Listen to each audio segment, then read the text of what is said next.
guys! So sorry, I know it's been a very long time since I posted a video, but I've hit some bumps in the road. So it's been very difficult, and I started back work up again in mid-April, and my routine of my life literally consists of going to work, going home, getting ready for bed, and doing it all over again. So that's pretty much why I haven't been posting any videos. I'm trying to gain some stamina back and starting to work out again. So here I am, and there are some things that I wanted to share with you since my last video, but again, with those bumps in the roads and my fatigue, it's just been really hard. Anyways, I'm here, and these are the topics that I kind of want to cover in this video. I made a list because I know I babble. Anyways, so what I'm going to cover in this video, we're going to talk about butt burn, butt itch, ways that I've kind of figured out how to prevent it. It doesn't mean that it's going to be all blue skies for you, but it does help a lot. Dehydration, definitely. I've had a couple bouts with that. I want to talk about starting to work, how you handle your bathroom situation, or how I've handled my bathroom situation at work. I think being very upfront about it's important. Definitely want to talk about working out. And I do want to talk about dating or want to discuss dating. So that'll be kind of the last thing. So if anybody has anything that they want to discuss or questions or experiences, I would love to hear your experiences because I know it's hard having this unique new body and having to explain that to people. I think some people might think that's scary. Anyways, so let's start off. I'll give you a little background of kind of some issues that I did go through, which is what took me so long to be able to post this video. So after my last video, I think, which was in March, I suffered with dehydration issues and I had to go in the hospital twice. I had to go to the ER twice. And what was causing my dehydration was I was having severe night sweats. So I would go to bed, wake up in the middle of the night, and my clothes were literally soaked through, my bed was soaked through, and when you don't have a colon, you can't tolerate that. So getting up, I just felt drunk. I was trying to get myself to the shower, and I just couldn't walk straight. I had to hold on to the walls, and then I just couldn't keep myself awake long enough throughout the day to even drink water or do anything. So my sister helped me. I had to go to the ER twice. First time that he did my surgeon did a sigmoidoscopy, where they kind of look at the pouch just to see if I have an infection there, pouchitis. He even took little samples, which hurt really bad. It was all negative. So I went home. It happened, I think, literally maybe a week later. It felt even worse, and I had to go in the ER, and this time we just think you have an infection. They had to scan me for everything. They, you know, that's the only thing that could make sense to them was maybe I was having an infection that was causing these night sweats. They couldn't physically find anything, but they decided to put me on antibiotics anyways when I was in hospital. I think this was like a 3-day hospital stay, which was, was tired at this point. So they were doing IV drip for antibiotics, and then they sent me home with a really high dose of antibiotics. And the night sweat slowly stopped, but the antibiotics really screwed up my pouch to the point where it didn't matter how I was eating, I just had battery acid poop. And it was butt burn and butt itch to the point where I wanted to blow my brains out. And then also felt like it just made everything runny. So the antibiotics did, so it was almost like I was constantly battling. I felt like poop was gonna fall out of my butt, just 24/7. So finally, I was about a week before I started work, I got off the antibiotics, and slowly things started to kind of balance out. Anyway, so that's kind of what took me so long, and then now that I've started work, I'm just exhausted and fatigued all the time. You still have the disease, by the way, you just don't have the organ that it's attacking. So you still battle with fatigue, and then I know it's going to take me probably, gosh, a good year to not feel so tired all the time. Anyway, so that's my background, but let's talk about the things that I wanted to cover. So let's start with butt burn and butt itch. Things that I really found that help is keeping a food diary. It's very, very important. And we're not all the same. I think things will affect people differently, but I don't like it when they say, oh, you can pretty much just eat whatever you want except these things that might cause you a blockage or might mess up your pouch. No, like there's things that can cause butt burn. Of course, some spicy things can. I feel like there's a little bit of a different level of spiciness of what can burn, or you just feel heat. but I definitely notice things, even basic things like green onions will really bother me, which is strange, and make it itchy and burny. And so I just basically make sure I keep a food diary, or I've kind of kept a mental note of things that bother me. And it's been much better. There are times where I'm like, oh gosh darn it, whatever, I shouldn't have had that, or I ate that, it's really bothering me. So that's something I definitely think is important. Secondly, the biggest thing that I think everybody needs to do if you have a J pouch, don't just wipe first, even if it's a wet wipe, because you're going to be pressing all that acid into your skin. You need to rinse it completely off of you first, then you can pat dry. But don't ever go first and wipe, or even if it's a wet wipe, don't do that. You're going to press all the acid into your skin. That is the worst thing that you can do. That'll make it 10 times worse. You can get, I know there's handheld bidets that are basically just like squeeze bottles with like the topper instead of like a squeezy thing. It's like a spray thing. I don't have one of those. For my travel, I have, and it's in one of my other videos. I'll put a link for it below. They look like ketchup bottles, but they're clear and they have the little point. I have 2 of them and they were like maybe $2 a piece. I think I got both of them for like $3.25 on Amazon. I'll put a link for it. But those I use when I'm at work, or if I'm going somewhere where I know I'm going to need to use the bathroom and I'm not at home. And those work really well. So I make sure I always clean myself, and I take toilet paper and I pat dry really well. That's helped immensely. Secondly, have a bidet at home. A link for that below, the one that I use. But you always need to make sure you rinse yourself off. Do not go straight to wiping.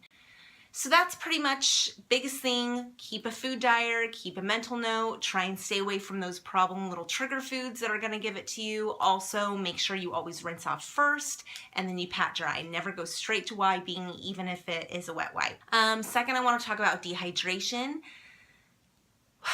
We're always going to be a little more dehydrated than other people, but we can dehydrate 30% faster than everyone else because we don't have a colon. So always make sure you're good on your water, or make sure you have a coconut water every day so you have those electrolytes, or maybe you get the smart waters.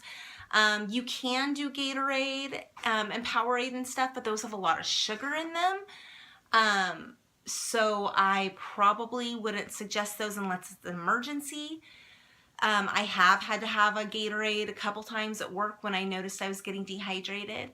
I was coming up the stairs from the break room getting ready to start, and I just knew I wasn't feeling it. So I had to excuse myself. I went to the grocery store.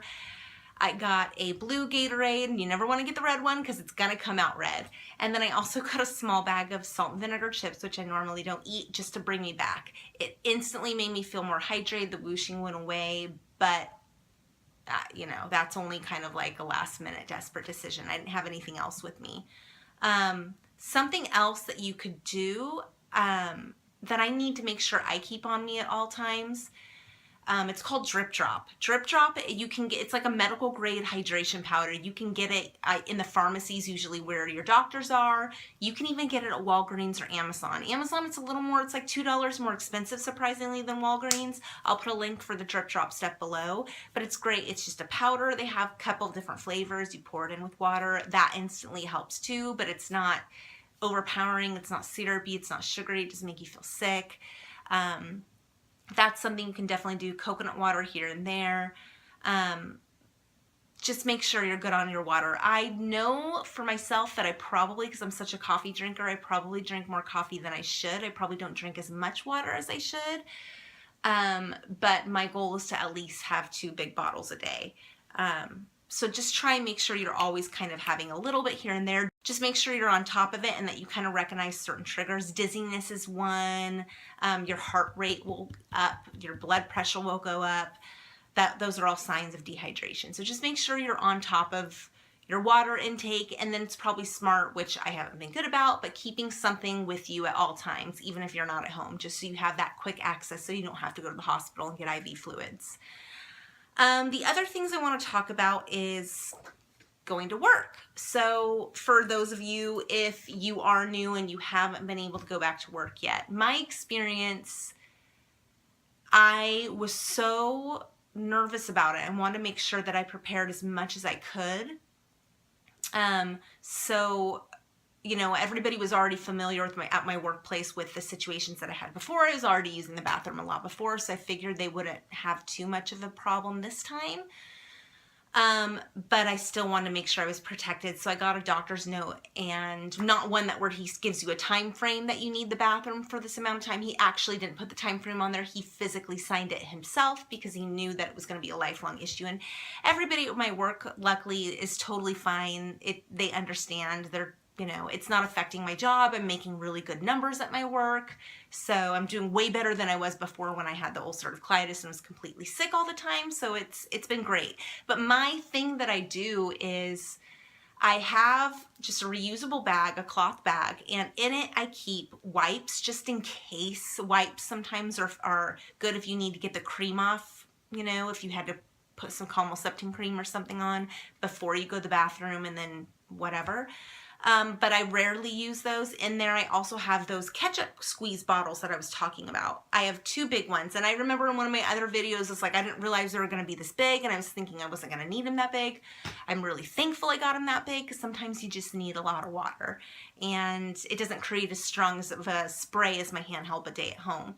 So what I do, you know, I always let everyone know, hey, I'm going to go to the bathroom because then they know I'm going to be gone for about 10 or 15 minutes. Fill those up with water, prepare myself. I go to the bathroom, rinse, pat dry, and then I'm totally fine to go back to work. And I keep that in our closet by the bathroom at work. So I always have access to it. I leave it at work overnight. I don't know how your routine would be, but that's basically what I did. So I make sure that I don't take it away from work because my fear is if I do take it home with me, then I'm going to forget to bring it back to work. And then I'm, you know, SOL and stuck probably having to wipe myself and, you know, burn my bottom. So that's been working out really well. I've luckily only had to go to the bathroom about max, maybe 4 times a day, and that's happened rarely. Usually it's about 2 times, sometimes 3 times. But I kind of created a routine with how I eat before and when I go to work, just so I make sure I'm not locked in the bathroom. And now I'm not taking any Metamucil, I'm not taking any Imodium, and I know that's going to be different for everybody, but for me, luckily, I don't really have to take those. The only time is I'll randomly take Imodium if I know I'm going to be in the car for a long time, or I'm going to have to go through a meeting or in a meeting or something for a long time where I know I'm not going to have the opportunity to go to the bathroom. So that's been working out really well. And I'll also kind of tell you, and also make sure you get a note just in case, because yes, you have this disease, yes, you have this J-pouch issue, but your work is not responsible for that. Yes, you have a disability, but you need to still prove that you can do your job. So make sure, and it might bother some people that you have to use the bathroom a little bit more than normal. So always make sure you protect yourself, get that doctor's note so they can't legally do anything to you. I'm really hoping, though, that for all of you guys that everyone's going to be okay with it. I've been really lucky, again, and all my coworkers have been really understanding.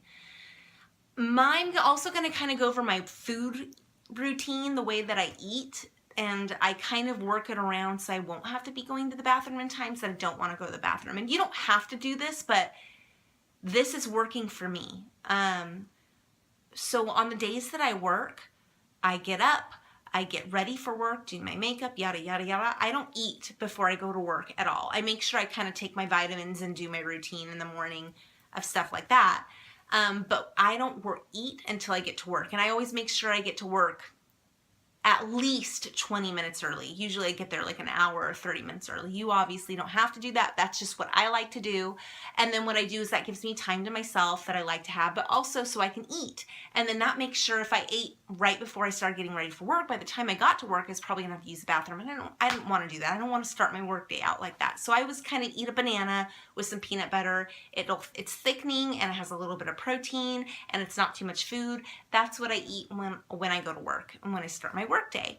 And then I probably usually don't have to go to the bathroom. My first time that I usually have to go to the bathroom is right after lunch, surprisingly. So thank God. And then most of the times that I spend in the bathroom are when I come home before I go to bed. Working out. Yay! I worked out for the first time today in a very long time. I used to love kickboxing. Starting in late 2009, I got into kickboxing and I fell in love with it. It was the best workout I've ever done. It made me feel really empowered. It works out everything in your body. It's hard cardio. I loved it. But starting probably right before I got sick, I stopped doing that for certain reasons. And then definitely once I got sick, you're just fatigued all the time. Having an autoimmune disease, you were fatigued all the time.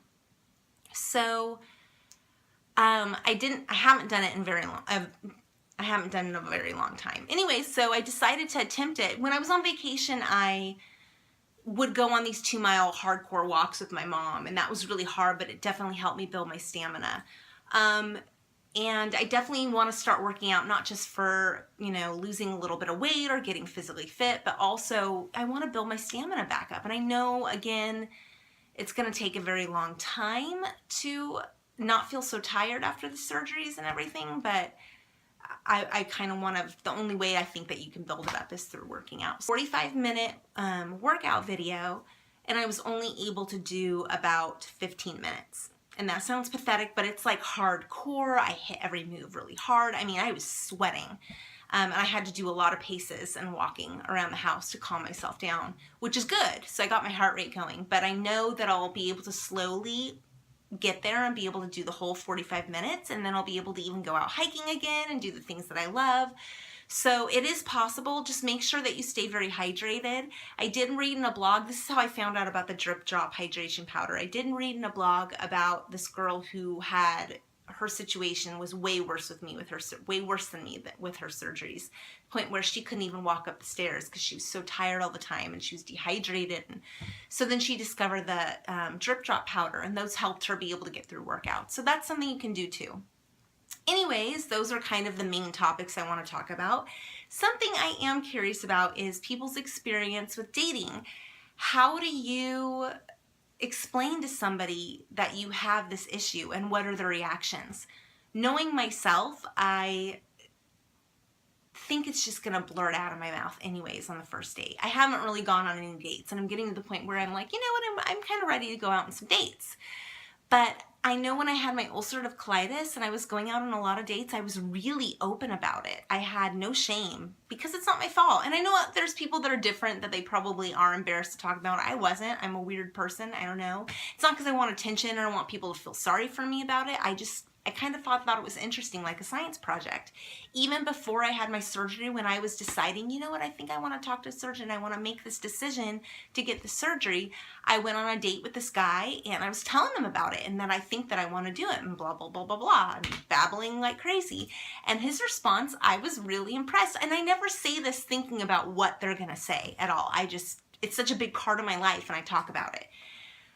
His response was, wow, you're a total badass. So that made me feel really good. He thought that I was a strong person or something. I don't know. But never went out on another date with him again because I got too sick and just wasn't able to ever contact him back. That's another story for another day. But that made me feel really good. And I don't know. And so if